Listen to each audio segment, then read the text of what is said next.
अब इसी पे डिस्कशन करना है।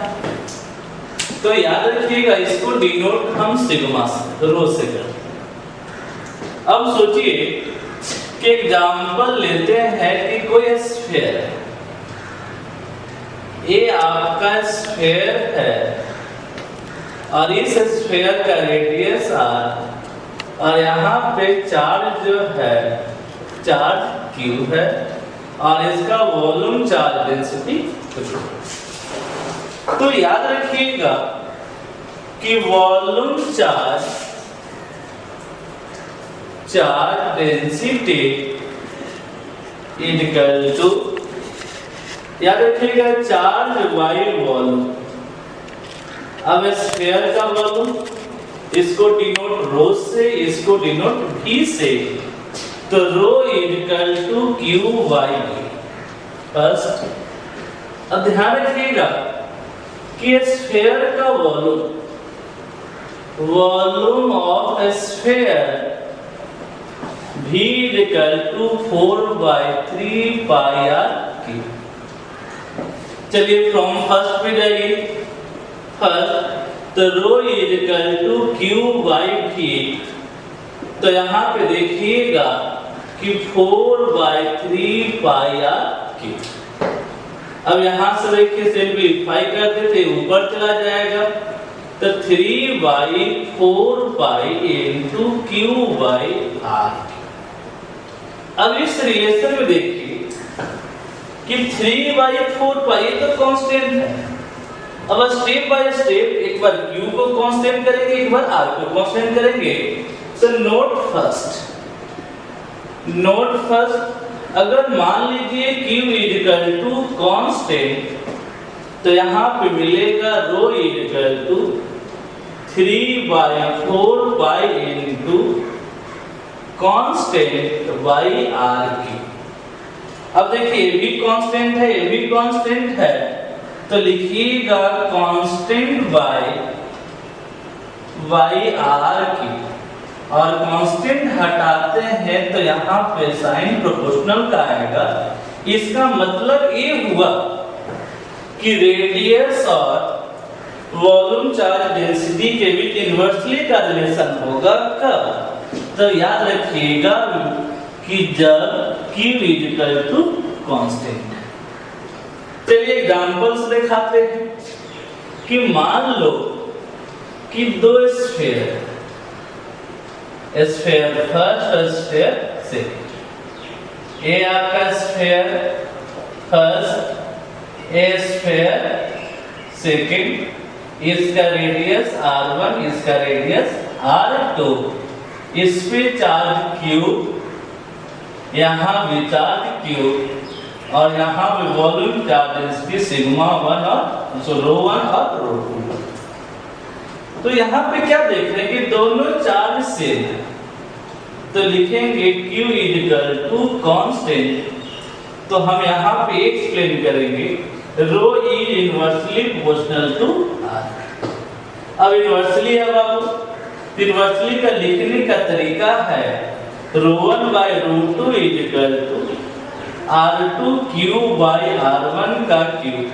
तो आप इसको ऐसे लिख सकते हैं r2 बाई r1 का पावर 4। एक फार्मूला मिला। अब चलिए इस पे क्वेश्चन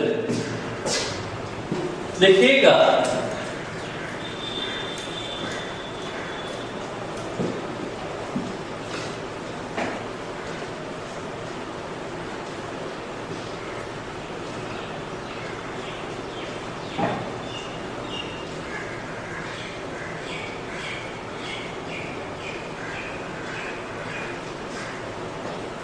चलिए इसमें क्वेश्चन दे रहे हैं कि मान लेते हैं कि दो स्फीयर है, स्फीयर फर्स्ट और ये स्फीयर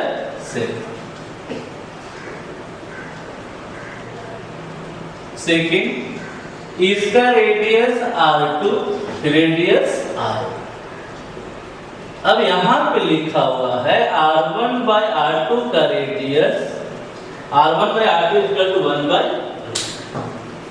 और यहां से पूछ रहा है यहाँ पे रो1 और रो2 और दोनों पे चार्ज सेम। तो पूछ रहा है Q1 by rho two equal to 1। चलो विधि है, तभी जस्ट फॉर्मूला पढ़े हैं कि rho one by rho two equal to R2 by R1 का पावर होल क्यूब। अब देखिए कि हमें चाहिए था रो2 R2 बाई R1, बट यहाँ पे R1 बाई R2 दिया हुआ है। तो लिखिएगा कि rho one by rho two equal to 2 by 1 का पावर होल क्यूब। साइड में देख लेना, R1 by R2 1 by 2, R2 by R1 2 by. तो यहाँ से मिलेगा तो 8 बाई 1, इसका मतलब है रो1 by rho two equal to 8 by 1। तो याद रखना, कभी भी जब दो स्फीयर पे डिस्कस हो और दोनों स्फीयर का चार्ज कांस्टेंट हो तो सॉल्व करने का तरीका ये है। अब देखिए नोट नंबर 6, अगर मान लीजिए कि रेडियस से R1 इक्वल टू R2 और Q1 not equal to Q2, तो इसका मतलब है सेम है, मतलब कांस्टेंट। तो पूछ रहा है यहाँ पे कि रो1 बाई रो2 का रेशियो क्या हो। तो याद रखिएगा, तभी जस्ट पढ़ाए हैं कि we know that rho equal to 3 by 4 pi Q by RQ। अब आप देखिए, तो रो तो सही है, तो इसको कांस्टेंट, ये पूरा टर्म कांस्टेंट मान लिए, ये कांस्टेंट और ये भी कांस्टेंट। तो constant by constant into Q।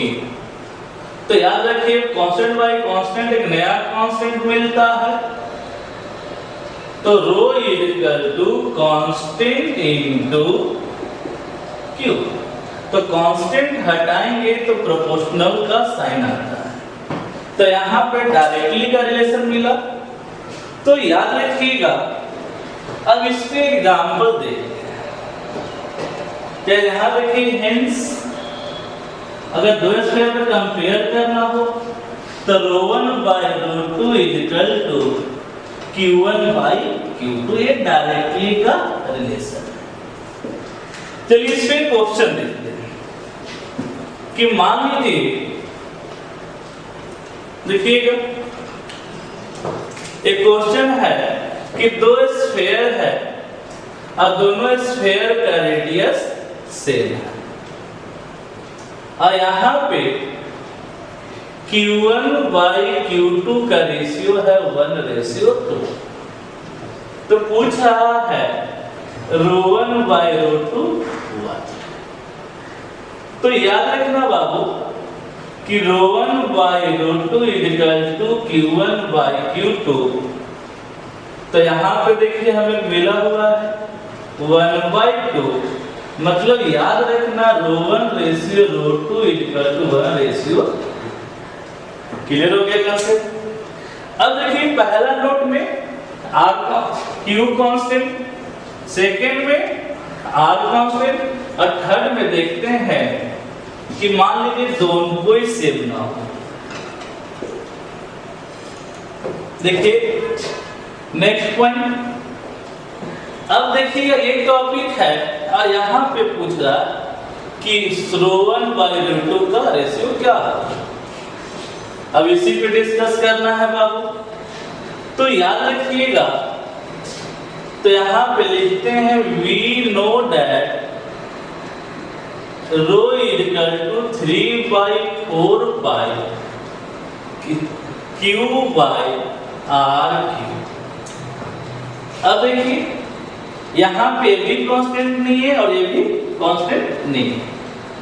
चलिए देख लीजिए, Q1 not equal to Q2, R not equal to R।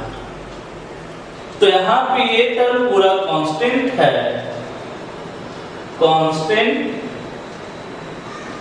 तो rho is equal to constant into q by r. तो कांस्टेंट हटाएंगे तो प्रोपोर्शनल का साइन।